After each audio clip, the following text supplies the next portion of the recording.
Asian markets reacted to the Greek and French election results with a massive sell-off of riskier assets.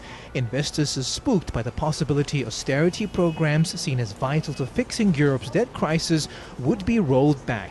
Asia-Pacific markets shed over 2%, with blue-chip exporters and banks dragging Japan's Nikkei 225 to a three-month low. Hong Kong's Hang Seng shed all of last week's gains as financials and energy stocks nosedived. With the two main pro-austerity parties losing their parliamentary majority, markets fear a Greek leadership crisis and an exit from the Eurozone. But Asianomics MD Jim Walker says this may not necessarily be as bad as feared. The only thing that can save or resuscitate really countries like Greece and to a certain extent Spain and Portugal is basically an exit from the Eurozone, a default on their debt, a devaluation of their currency, and then stimulation of, as that would bring, stimulation of economic activity and a return to growth.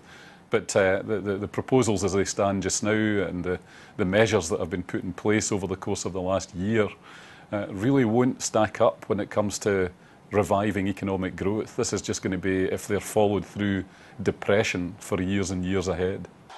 A victory in France for François Hollande is also calling into question Eurozone leadership, which has been led over the past year by the partnership of Nicolas Sarkozy and German Chancellor Angela Merkel. Hollande swept to power on a pro-growth platform, while Merkel has pushed for strict fiscal policies in member states. Investors dumped the euro, but safe haven currencies like the Swiss franc and dollar rose to multi-week highs. Markets now await Chinese data due later this week, ranging from trade to consumer prices and industrial output. Weaker data from the world's second largest economy could further dent investor risk appetite.